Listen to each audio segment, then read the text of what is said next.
Wahai hamba Allah yang beriman, apakah kamu mau sekiranya kami mengembalikan kamu ke dunia? Maksudnya nang malaikat-malaikat mau ditakoni.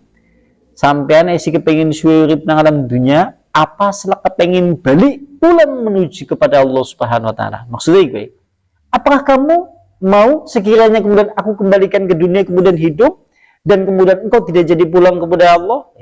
Lantas hamba yang beriman itu berkata, ila daril humum, wahai malaikat, apa kemudian hendak menuju negeri yang sedih? Negeri sedih maksudnya dunia. Atau yaitu negeri yang memayahkan, negeri yang menyedihkan, negeri yang penuh dengan kesusahan. Jadi wong beriman, ditomongnya gue, dia terus jawab, apakah aku akan dikembalikan lagi menuju negeri kesusahan? Negeri yang penuh dengan air mata, negeri penuh yang dengan kesusahan dan kesedihan? Maksudnya seperti itu. Dunia kan nih gue. Nikmat apa saja di dunia, semuanya pasti ada batasannya. Dan cepat sirna, sifatnya hanya sebentar saja.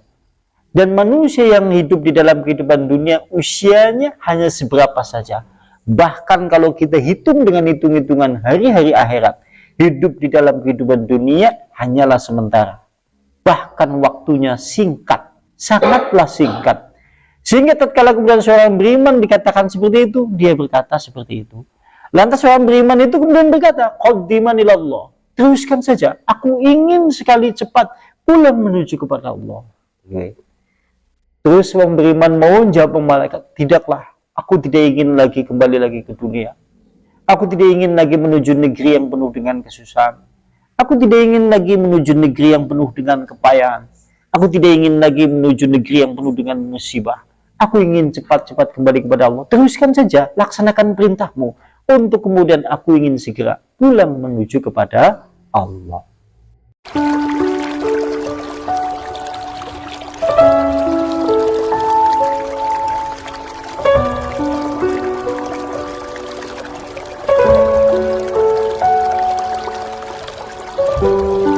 Dan berikutnya, kalau menurut kemudian dari Ibnu Jurayj, sekarang dari Ibnu Jurayj, dari Nabi itu dari Nabi. Sebenarnya Nabi berkata, berkata Rasulullah li Aisyah. Rasulullah berkata kepada Aisyah, istri Nabi. Di dalam tafsir firman Allah Subhanahu wa taala surat Al-Mu'minun ayat 99. Sampean kol dalam surat Al-Mu'minun ayatnya 99. Di sana Allah Subhanahu wa taala berfirman, hatta idza jaa ahadahumul mautu qala rabbirji'uni. Hatta sehingga apabila jaa telah datang ahadahum kepada salah satu di antara mereka manusia. Apa yang datang kepada salah satu di antara mereka manusia? Al-mautu, kematian. Jika kematian telah hadir kepada salah satu di antara manusia yang hidup di dalam kehidupan dunia. Qala, berkata manusia itu, Rabbirji'uni, ya Allah, kembalikanlah aku ke dunia. Kalimat surat Al-Mu'minun ayat 99. Rasulullah pernah menafsir ayat ini di hadapan istrinya yaitu Aisyah. Disebutkan di dalam kitab ini. Maksud dari ayat ini adalah idza ngayanal mu'min al malaikah. Tatkala seorang yang beriman melihat malaikat-malaikat yang hendak mencabut nyawanya. Jadi maksudnya adalah tatkala orang beriman mau meninggal. Kan kita tahu dalam hadis Rasulullah disebutkan kalau orang mau meninggal itu didatangi oleh malaikat. Kalau dia orang beriman, maka malaikat yang datang pakainya putih-putih sejauh mata memandang. Nanti yang terakhir datang adalah malaikat maut. Yang dimaksud dari kalimat ini adalah tatkala seorang beriman melihat malaikat-malaikat itu. Lantas qalu, kemudian malaikat-malaikat itu berkata kepada dia orang beriman itu, narji'uka ila dunya. Wahai hamba Allah yang beriman, apakah kamu mau sekiranya kami mengembalikan kamu ke dunia? Maksudnya nang malaikat-malaikat mau ditakoni. Sampean isi kepengin suwe urip nang alam dunia, apa selaka pengen balik pulang menuju kepada Allah Subhanahu wa taala. Maksudnya gue, apakah kamu mau sekiranya kemudian aku kembalikan ke dunia kemudian hidup dan kemudian engkau tidak jadi pulang kepada Allah? Lantas hamba yang beriman itu berkata, ila daril humum, wahai malaikat, apa kemudian hendak menuju negeri yang sedih? Negeri sedih maksudnya dunia. Atau yaitu negeri yang memayahkan, negeri yang menyedihkan, negeri yang penuh dengan kesusahan. Jadi wong beriman, ditomongnya gue, dia terus jawab, apakah aku akan dikembalikan lagi menuju negeri kesusahan? Negeri yang penuh dengan air mata, negeri penuh yang dengan kesusahan dan kesedihan? Maksudnya seperti itu. Dunia kan nih gue. Nikmat apa saja di dunia, semuanya pasti ada batasannya. Dan cepat sirna, sifatnya hanya sebentar saja.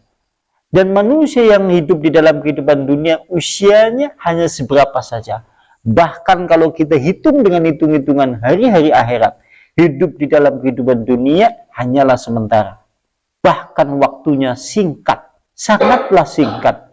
Sehingga tatkala kemudian seorang beriman dikatakan seperti itu, dia berkata seperti itu.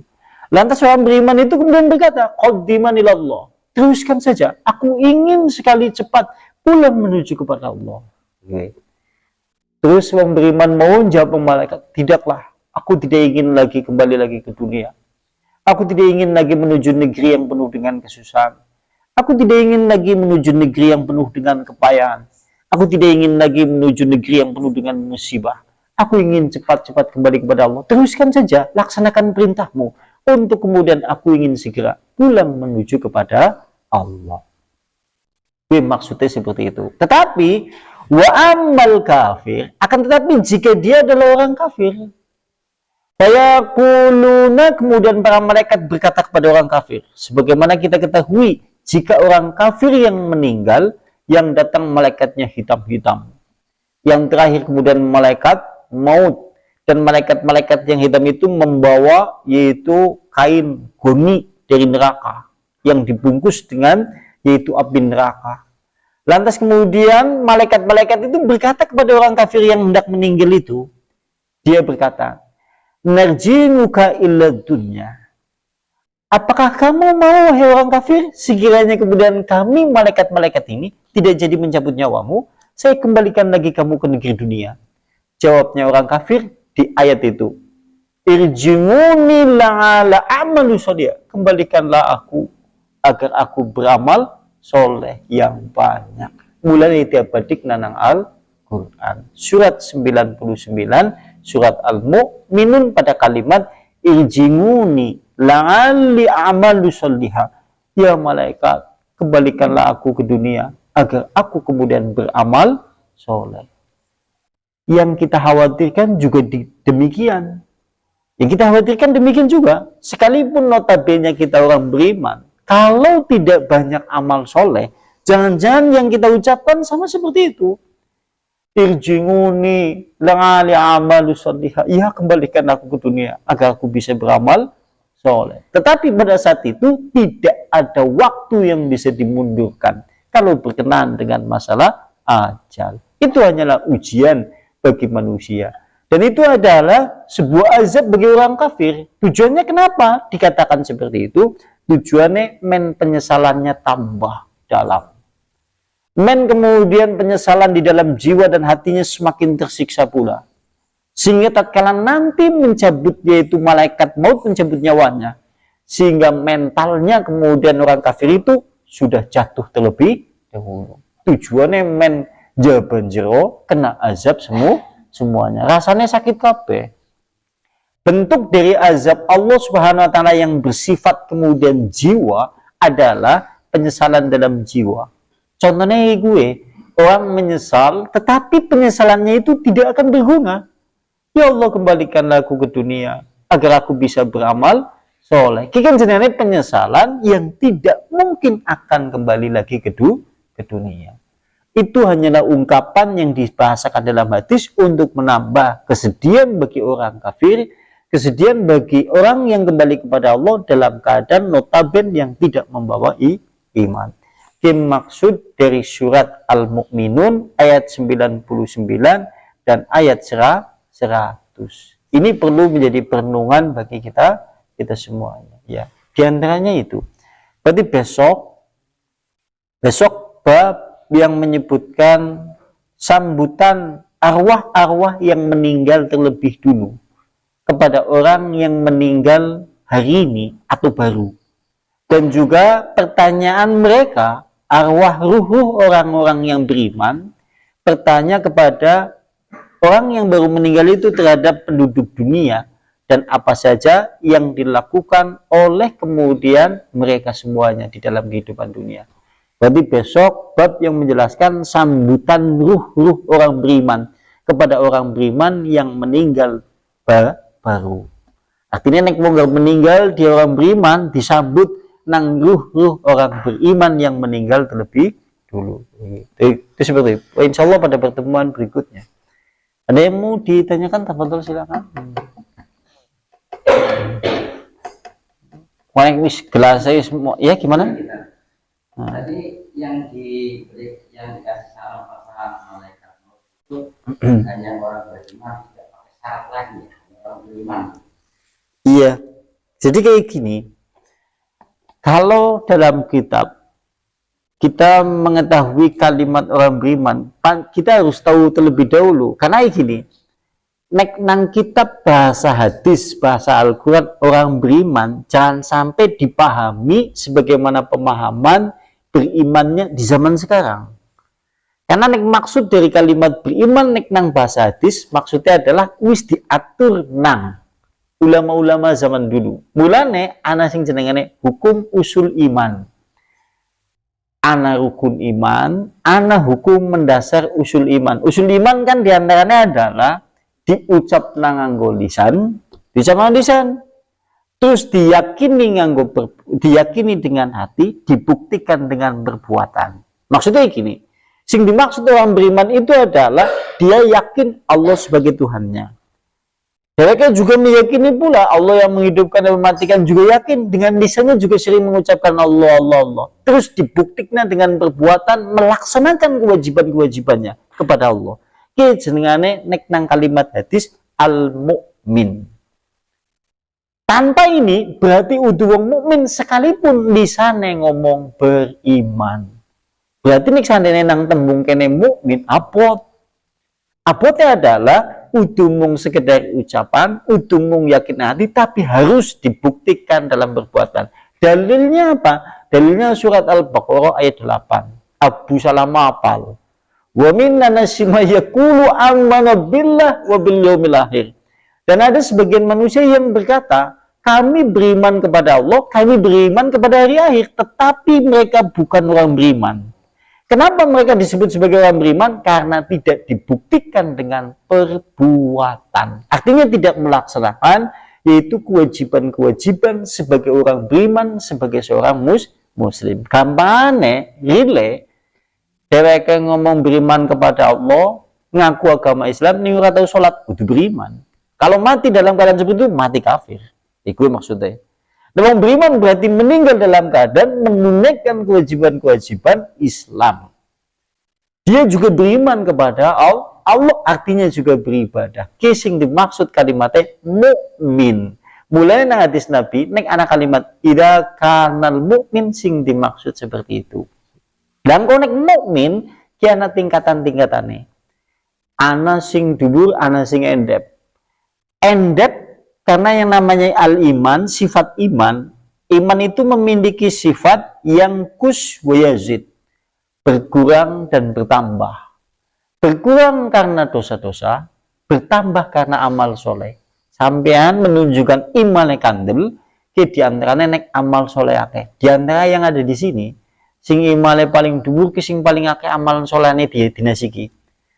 Mau esok sing sampean dikir pagi, sholat duha, sholat berjamaah, sholat sunnah dilakukan semuanya, baca Quran dan yang lain-lain, hampir pekerjaan sunnah itu dilakukan, berarti imane dhuwur.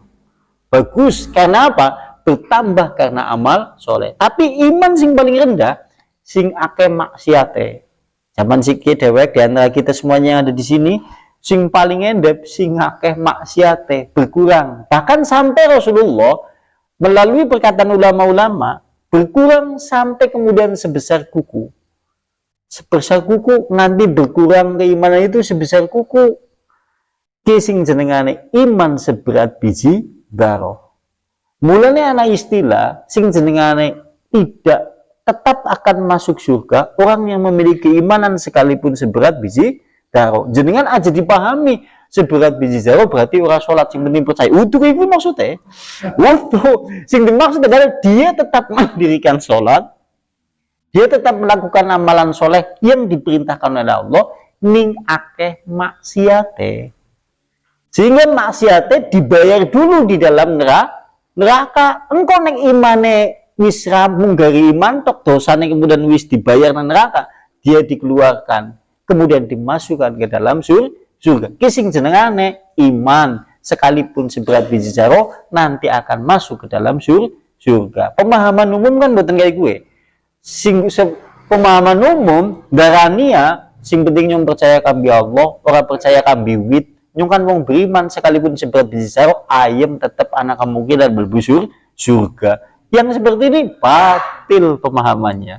Kemudian tingkatan-tingkatannya sing paling dhuwur tauhid, la ilaha illallah. Sehingga yang paling cepat masuk surga sing tauhidnya paling bagus. Sing paling rendah imatatu adangan itorik, menyingkirkan gangguan di jalan. Ke tingkatan-tingkatan iman. Ya, kesempurnaan. Nah, ini yang dimaksud iman seperti itu. Sehingga kalau dalam kitab bahasa hadis, anak kalimat mukmin jenengan penggalian seperti itu. Ya, hari ini soalnya kadang-kadang banyak orang yang memahami konsep iman seakan-akan wis sampai ora salat siki wis ora apa-apa, sementing wis iman di situ. Kepenok temen. Bukan yang seperti itu maksudnya. Dia seperti itu. Logikanya gini. Ana wong ngaku, aku bocah SMK negeri. Terus dia kayak ngucap, dia kayak juga yakin banget, aku ya memang bocah SMK negeri. Ning ora tau mangkat. Kemungkinannya apa? Kemungkinannya siji bocah nakal, bocah ndablek, kemungkinan siswi ditokna. Sama seperti mukmin. Mukmin kalau dia hanya mengaku di lisan, hanya di lisan, tidak pernah dibuktikan dengan perbuatan, ki suatu saat keluar dari keimanan. Gue pada baik kayak logikanya gue ngaku bocah SMK negeri ning di absen ora tau anak. Enggane orang mangkat sekolah na setahun ya susi tokna. Lah ngurusi temen administrasi coret bae. Jadi ya sama seperti gue mukmin, enggane ana wong mukmin setahun ora salat. Oh iki maksudnya gitu. Yo coret wis lah daripada ngurung sebi apa masalah administrasi mukmin coret bae. Itu maksudnya. Sehingga yang dimaksud kalimat beriman itu seperti itu maksudnya kalau dalam kitab. Di antaranya itu cukup ya. Oh, baca mat teman kok ngene macet.